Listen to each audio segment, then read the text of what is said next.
بەرەو مانگی پیرۆزی ڕەمەزان دەڕۆین، بەرەو مانگی لێخۆشبوون و تەوبەکردن دەڕۆین بە پشتیوانی خوای گەورە.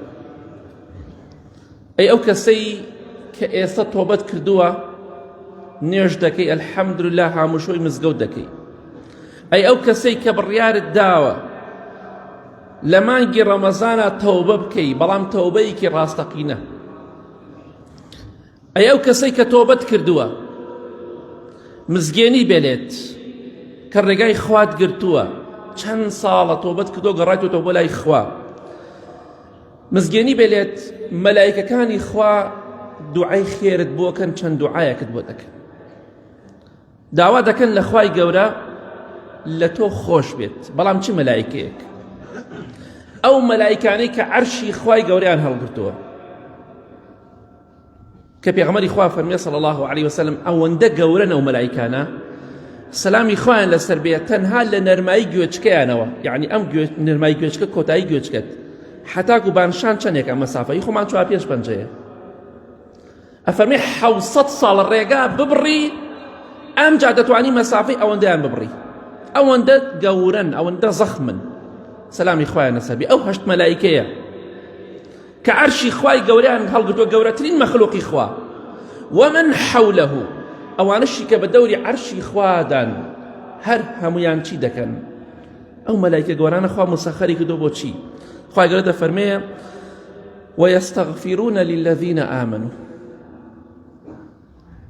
داوا دەکەن لە خوای گەورە، دەڵێن خوایگیان هەمویان ئەو مەلایکە گەورانە هەڵگری عەرشی خوا، ئەوانشی کە لە دەوروبەری عەرشی خوادان، هەر هەمویان دوعا دەکەن، دەڵێن خوایگیان لەو کەسانە خۆش بە کە ئیمانیان هێناوە، فەغفر للذین تابوا واتبعوا سەبیلەک، خوایە ئەو کەسانی کە تۆبەیان کردووە گەڕانەوە بۆ لای تۆ، لەگەڵ ئەوەشدا ڕێگەی تۆیان گرتووە، ڕێبازی دینەکەی تۆیان گرتووە، خوایەگیان لیان خۆش بە. واللهی کاتێک کە تۆ ڕێگای خوات گرتووە، بە شەرعی خوا ڕازیت، تۆبەی ڕاستەقینەت کردووە، نوێژەکانت دەکەی، ئەو عیبادەتی خوا فەرزی کردووە لەسەرت جێبەجێ دەکەی، دڵنیا بە ئەو مەلایکە گەورانە سەلامی خوایان لەسەر بێ، هەموو کاتێ دەڵێن خوایە لە فڵان کەس خۆش بە، چونکە تۆبەی کردووە و عیبادەت بۆ تۆ دەکا و ڕێگای ئیسلامی گرتووە. ئەمە بەڕاستی نیعمەتێ زۆر گەورەیە. بۆیە وەڵڵاهی ئەمە بەڵگەیە لەسەرەوەی کە ئینسانی لە خواترس و ئیماندار لای خوا زۆر گەورە و بەڕێزە. ئەو کەسەی کە بەڕاستی ئیمانی هێناوە، تۆبەی کردووە، ڕێگای خوای گرتووە، دینی خوا بە دینی خۆی دەزانێت، ئەمە بەڕاستی فەزڵێکی گەورە و کەرەمێکی خوایە. ئەو مەلایکە گەورانە سەلامی خوایان لەسەر بێ، ئەوانەی تریش هەمویان داوا دەکەن لە خوا، خوایە لە فڵان کەس خۆش بە، واللهی دوعایان 100% قبوڵە. جا خوا لەو کەسانەمان بگێڕێ کە ئەوان دوعای خێری بۆ دەکەن. ئامین.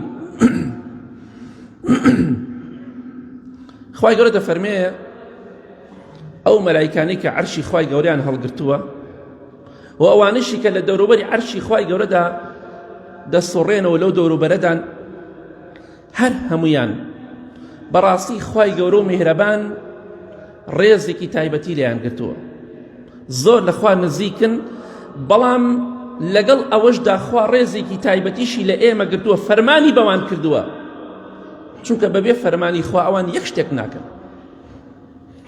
خوای گەورە دەفەرمێ ئەوان لەگەڵ ئەوەدا دەڵێن خوای لەو کەسانە خۆش بە کە ئیمانیان هێنا و تۆبەیان کردووە، ڕێگەی تۆیان کردووە، دەڵێن خوای پەروەردگار وەقیهم عەذاب الجەحیم، دەڵێن خوایان ئەو کەسانەی کە ڕێگای تۆیان گرتووە، تۆبەیان کردووە، ئیماندارن، خوایان لە ئاگری دۆزەخ بیان پارێزە.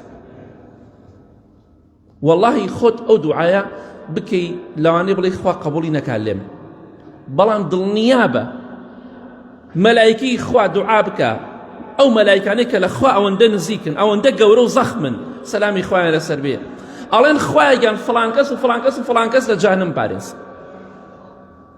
لە عەزابی جەهەنەم و سزای جەهەنەم بیپارێزە. بۆیە کاتێک کە تۆبەت کردو و ڕێگای خوات گرتووە، دڵنیا بە تۆ لای خوا زۆر بەڕێزی، زۆر گەورەی. ئێمە چین؟ ئێمە تاوانبار. خوایەک بە گەورەی و دەسەڵات و عەزەمەتی خۆی کە هیچ پێویستێکی بە ئێمە نییە، سەمەدە، فەرمان دەکات بە کۆمەڵە مەلایکەیە کە لە خوا زۆر زۆر لە ئێمە نزیکترن. ئێمە هەر لە چاواندا بوونمان نییە. دەی خوای گەورە پێیان دەفەرمێت دوعای خێر بۆ ئیمانداران بکەن. ئینسانی ئیماندار لای خوا زۆر بەڕێزە، زۆر گەورەیە. دەی مەلایکەکان دوعای خێریان بۆ بکەن، بڵێن خوا لە جەهەنەم بیان پارێزێ. بێگومان هەر کەسێک ئەو مەلایکانە دوعای خێریان بۆ بکەن، هەر دوعایەک وەڵڵاهی ڕەتکردنەوەی نییە. دوعای پێغەمبەران سەلامی خوایان لەسەر بێ ڕەتکردنەوەی نییە، دوعای پیاوچاکان ڕەتکردنەوەی نییە. چ جایك مەلایکەیە کە لە ژیانیدا تەمەنیدا گوناه و تاوانێکی نەکردووە، کەواتە دڵخۆش بە کاتێک کە ڕێگای خوات گرتووە، کە تۆبەت کردووە. ئەوان بەردەوام دەڵێن خوایە لە جەهەنەم بیپارێزە، خوایە مەیخە ئاگرەوە، خوایە سزای مەدە. بێگومان دوعای ئەوان ڕەتکردنەوەی نییە. جا خۆشبەختی بۆ ئەو کەسەی کە تۆبەی ڕاستەقینەی کردووە، ڕێگای خوای گرتووە و دینداری دەکا، دڵنیا بە هەموو کاتێ مەلایکانی خوا دوعای خێر بۆ دەکەن، تۆ ئاگات لێی نییە. جا ئەگەر ئێمە بەر دوعای ئەوان بکەوین، ئینشاءڵڵا قەت ناخۆشی و ناڕەحەتی لە دنیا و قیامەت نامینین. یا ڕەبی خوا لە گوناهەکانمان خۆش بی، خوایان لەو کەسانەمان بگێڕی کە مەلایکەکانی خۆت دوعای خێریان بۆ دەکەن. یا رب العالمین. ئامین ئامین ئامین.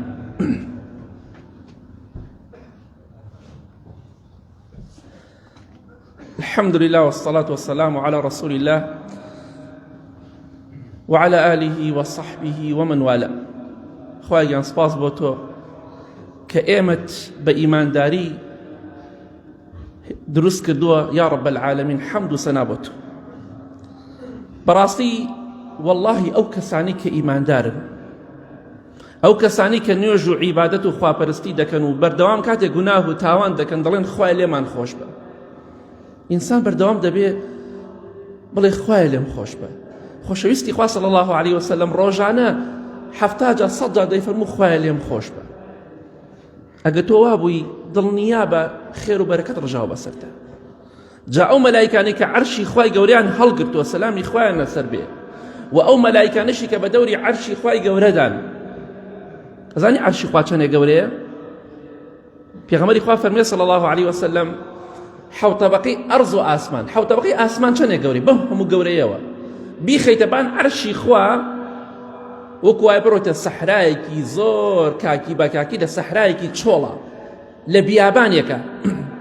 ئەگەر دینارێکی ئاسن فڕێ بدەی یاخود ئینسیلێ ئەڵقەیە فڕێ بدەی لەو سەحرایە، دیارە بوونی هەیە؟ دینارێکی ئاسن کە فڕێ دەی لە بیابانێکی چۆڵە بۆ بیابانە و دیارە؟ نە، دە ئاسمانەکانیش لەبان عەرشی خوا ئەوەندە بچووکە، هەموو ئاسمانەکان. دەی ئەو مەلایکانی کە ئەو عەرشەی خوایان هەڵگرتووە ئەوەندە گەورەیە، ئەوانشی بە دەوری ئەو عەرشەی خوای گەورەدان هەر هەمویان دەڵێن دوعای خێرمان بۆ دەکەن، بۆ ئێمەی تاوانبار.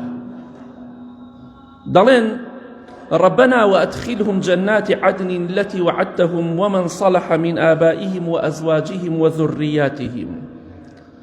نەک تەنها دوعای خێر بۆ خۆمان دەکەن، بۆیە ئیمان بەرەکەتە، ئیسلام بەرەکەتە، تەوبەکردن بەرەکەتە، خێر و ڕەحمەتە، نەک بۆ خۆت، بۆ خانەوادەکەیشت. کوڕەکەت ڕێگای خوای گرتووە، سپاسی خوا بکە. هەیە بەدەست مناڵەوەتە فلیم، شەو و ڕۆژ کێشە مشکلەی بۆ دروست دەکات. ئەوەی ڕێگای خوا بگرێ هەر دەمرێ، ئەوەی ڕێگای خواش نەگرێ هەر دەمرێ. مەترسە لە مردن، گرنگەوەی بە سەربەرزی بمریت. هەمویان ئەم مەلایکانەی عەرشی خوایان هەڵگرتووە، سەلامی خوایان لەسەر بێ، لەگەڵ ئەوەی کە لە دەوروبەر عەرشی خوای گەورەدان هەر هەمویان بێتاوان بێگوناه بەڕێز لای خوا، هەمویان دوعای خێرمان بۆ دەکەن، دەڵێن خوایە ئەو کەسانی کە تۆبەیان کردووە، ڕێگەی تۆیان گرتووە، ئیماندارن، بیان خە بەهەشتەوە. یەکەم وتیان خوای لێی خۆش بە، لێیان خۆش بە. دوم دەڵێن خوایان لە جەهەنەم بیان پارێزە. سێم دوعاکە بۆ ئێمەی ئیمانداری دەکەن، خوا لەو کەسانەمان بگێڕێ، دەڵێن دەفەرمون خوایان بیان خە بەهەشتەوە، ئەو بەهەشتی کە وعدت پێیان داوە، نەک هەر خۆیان.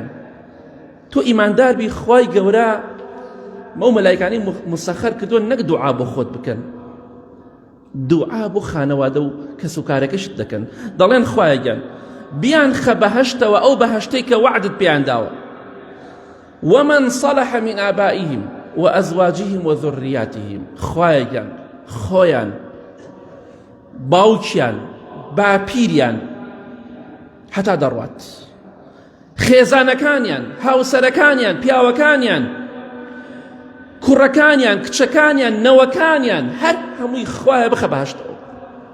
ئەی خوایە سپاس بۆ تۆ،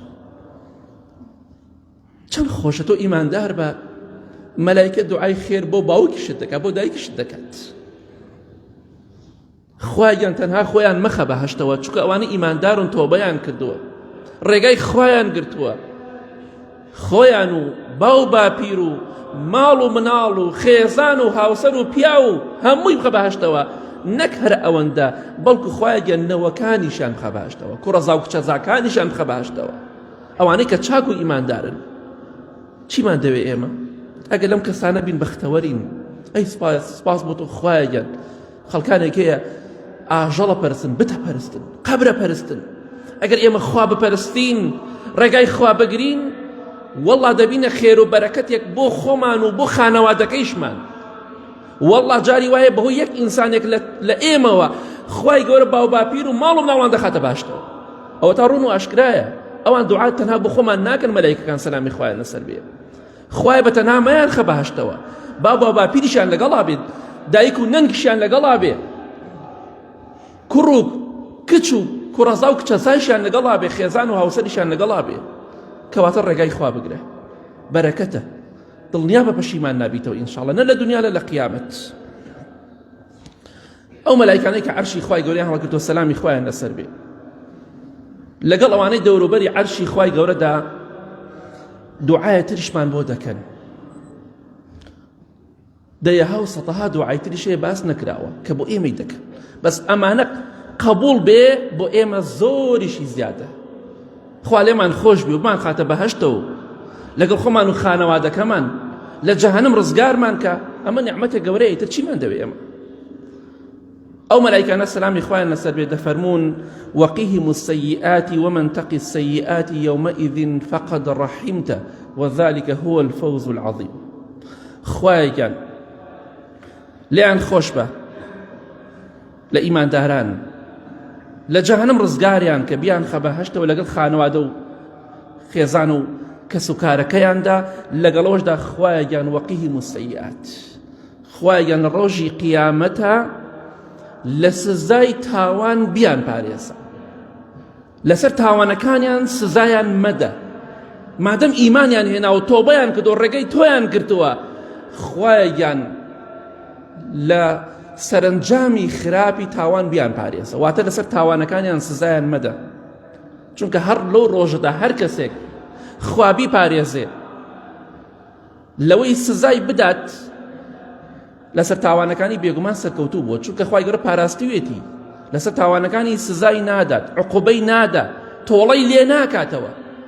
خوایان بیان خە بەهەشتەوە لەسەر تاوانەکانیش کە لێیان کردویانە لێیان خۆش بوو و تۆڵەیان لێ مەکەرەوە، واتە محاسەبەیان مەکە، چونکە پێغەمبەری خوا فەرمێ صلی الله عليه وسلم لە حەدیثێکی صحیح بخاری مسلمدا دەفەرمێ هەر کەسێک ومن نوقش الحساب هەلەکە، هەر کەسێک لە ڕۆژی قیامەتە خوای گەورە محاسەبەی بکەن، مناقەشەی لەگەڵا بکە، بۆات کرد، بێگومان تیاچێت، بێگومان تیاچێت. جا بۆیە ئەوان دەفەرمون خوایان بیان پارێزە لەوەی کە لەسەر تاوانەکانیان سزایان بدەین، واتە لە تاوانەکانیان خۆش بە و لەسەر هیچ تاوانێک سزایان مەدە، عقوبەیان مەدە و تۆڵەیان لێ مەکەرەوە. ئایا ئێمە دوای ئێمە چیمان دەوێت؟ کەواتە ڕێگای خوات گرتووە، الحەمدولله، سپاس بۆ خوا، ئەمە هەمووی مزگەێنی خوایە بۆ تۆ، ئیماندار لای خوا زۆر بەڕێزە. ئەو مەلایکە زەخمانە سەلامی خوای نەسبێ بە هەموو گەورەیەکەوی بێ تاوانەکەیانەوە، خوای گەورە فەرمانی کردووە کە دوعای خێر بۆ ئێمە بکەن، با ئێمەش قەدری خۆمان بزانین، قەدری ئەو دینەی خوا بزانین، بۆ ئینشاءڵڵا لەسەری بژین و بمرین، ئەو کاتە ئینشاءڵڵا سەربەرزی دنیا و قیامەتە بین. بۆیە ڕێگای خوامان گرتووە بابەری نەدەین و تۆبەکەمان ڕازگۆ بێ حتا ئەو ڕۆژەی خوای گەورە ڕۆحمان لێ دەسێنێتەوە. ئەوە ئینشاءڵڵا بەرەکەتێکە خوای گەورە بە ئیمانداری داوە. سپاس بۆ تۆ خوای گیان کە ئێمەش ئیماندارین، خوای گەورە لەسەری بمانژێنێ بمانمرێنە. ئامین. اللهم اغفر للمؤمنين والمؤمنات والمسلمين والمسلمات الأحياء منهم والأموات من أهل السنة والجمعة والجماعات. يا ربي خوايا شفای نەخۆشەکانمان بدەی، بە تایبەتی ئەوانەی داوای دوعای خێریان کردووە. یا ربی خوایە ئەو دوعانەی کە ئەمڕۆ باسمان کرد کە مەلایکەکانی تۆ دوعای خێر دەکەن، خوای لەو کەسانەمان بگێڕی. خوایە گیان لێمان خۆش بە، لە گوناهمان خۆش بە، وڵاتمان لە شەڕ و ئاژا و بەڵاو مصیبەت بەدوور کە. خوای گیان ئەوانەی حاڵیان باش نییە حاڵیان باشکەی، ئەوانەی نەخۆشن شیفایان بدەی، ئەوانەی قەرزارن قەرزاریان لەسەر لابەری، ئەوانەی خراپن خوای هیدایەتیان بدەی، ئەوانەیشی هیدایەت داون خوایە بەردەوامیان کەی. آمين آمين آمين. وصلى الله على محمد وآله وصحبه أجمعين.